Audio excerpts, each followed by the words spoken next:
Well, the old chicken dance with Bob Brown Bear, the most popular mascot I know in these parts.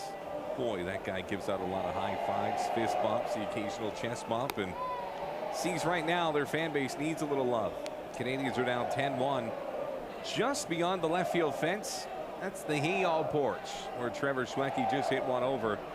Fantastic place to watch a baseball game. This inning is brought to you by Hayall.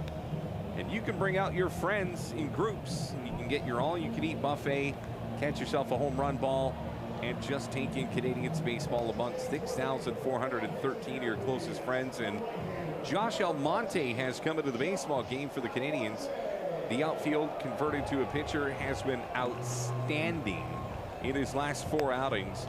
And Almonte's got his hands full with an Aquasox team that is swinging it pretty freely tonight. As here at the top of the 7th, Everett leads the Canadians by 9. So I just want to pick up on this real quickly. You're at a fantasy camp, trying to make a comeback.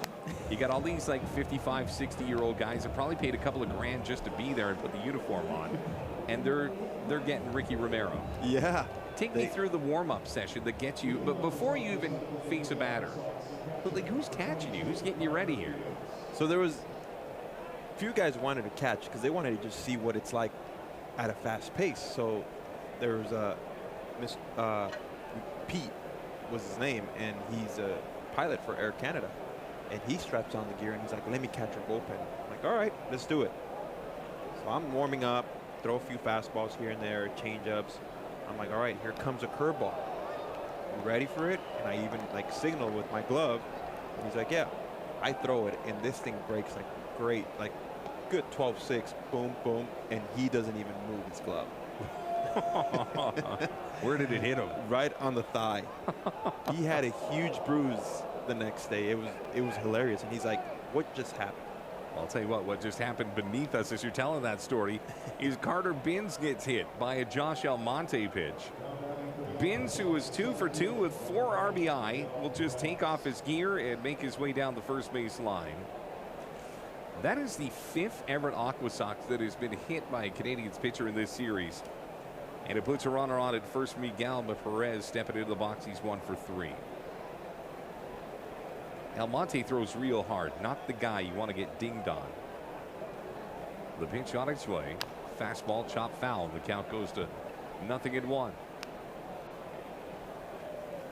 But again, this fantasy camp is all laughs. It's awesome. People enjoy themselves, and they give out championship rings to the winning team. What? Yeah. Really? Yeah. How many teams are there? There's like 6. See, I would love to go to a Blue Jay fantasy camp. You know, one day I'm going to save all my pennies and I'm going to go. Only so I can hear Dwayne Ward tell me more stories about yesteryears. Curveball in for a strike. He was actually me and him were the coach, and Pat Tavler, we were the 3 coaches for our team. And hold on, you, Dwayne Ward, and Pat Tavler? Yeah, we were the coaches. 0-2 on its way. That's a pretty good pitch, not called for a strike. Count goes to 1-2. See, I've met most of you guys. I've been very fortunate. I used to be the kid beyond the left field seats at Exhibition Stadium. We'd pay $4 to go hang out and watch George Bell and Lloyd and Jesse. So to meet these guys later in life is extraordinary. There's a pitch that swung on and missed. An extraordinary changeup produces the first out here at the top of the 7th. And it's funny because a lot of the guys actually live up to what you thought they would be. One of the few guys that I've looked at afterwards and said, boy, that's not really what I thought he'd be like, was Dwayne Ward. Because he was such a fiery competitor when he was a player. And he's just the most loose, easygoing guy. Kind of just marches to his own drum. And he'd probably be a fantastic guy to do a camp with. Oh, I still have to pinch myself every time I'm at events with those guys. Those guys are legends in that city. And anytime I'm around them, they treat me like I'm one of them. You know, and I think when you're around Shaker, George Bell, and Barfield, their personalities it's just so funny to listen to them talk. And then you add Wardo. It's always really, really cool. That's definitely one place where when I'm listening to a story, my mouth is just shut and I'm just eyes wide open just listening because it's just fun to hear those stories of those World Series teams that Wardo was a part of. He was. Wild pitch sends Carter Bins out to second base. 2 balls and no strikes on Utah Jones, who's 3 for 4 in this game tonight.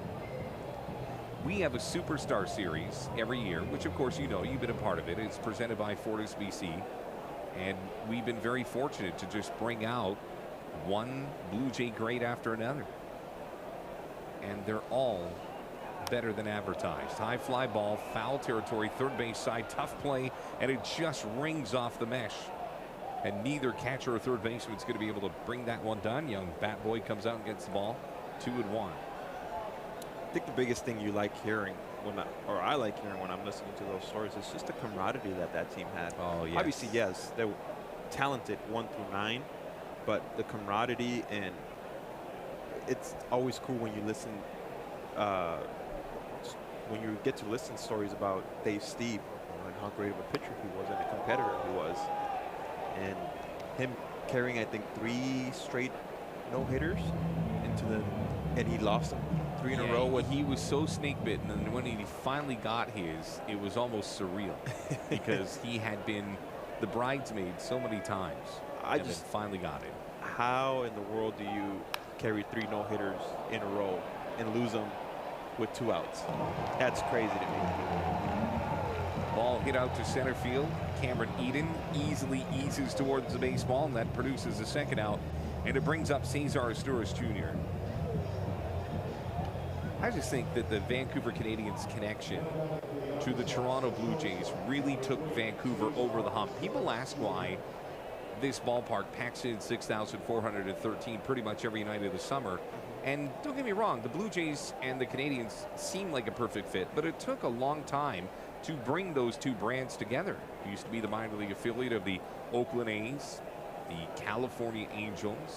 I mean, you think of all the affiliations that the Canadians have had over the years with the White Sox and just different years. It took till 2011 for the Canadians to finally partner up with Canada's Major League Baseball team, and it just was the last piece to the puzzle. Yeah, that's pretty interesting that you say that.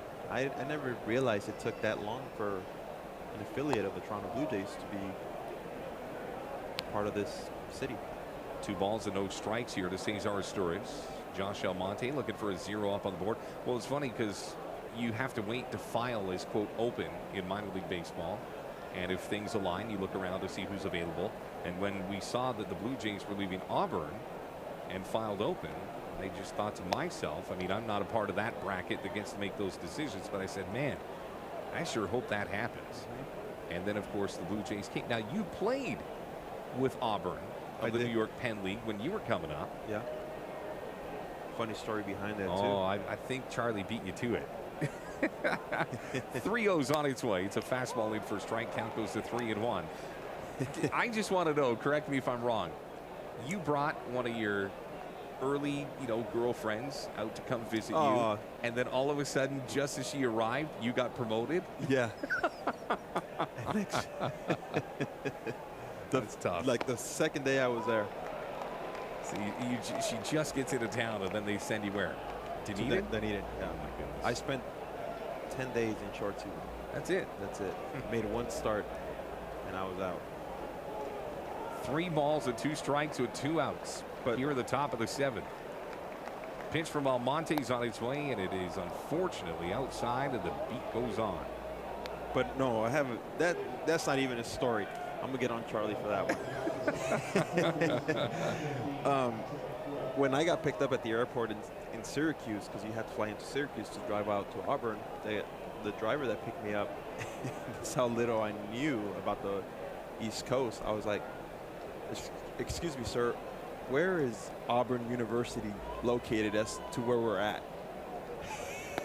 As in the Auburn Tigers, yeah.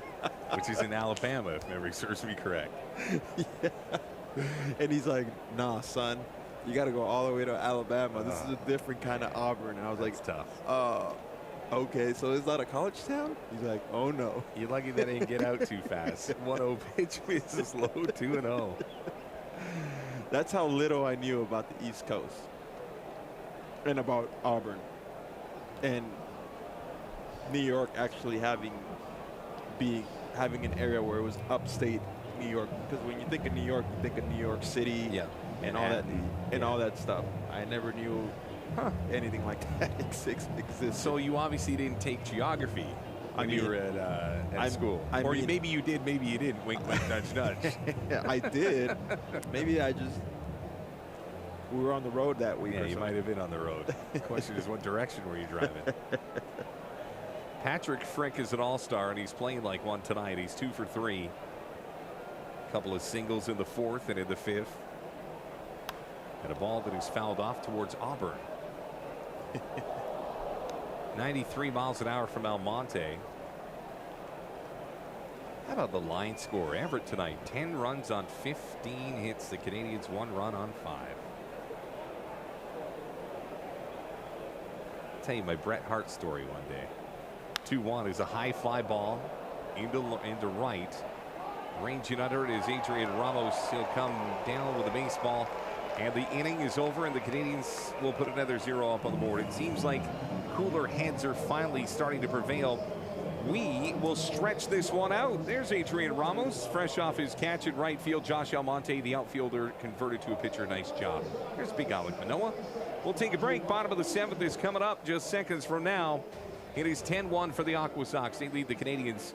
You're watching C's Baseball tonight on Sportsnet Pacific.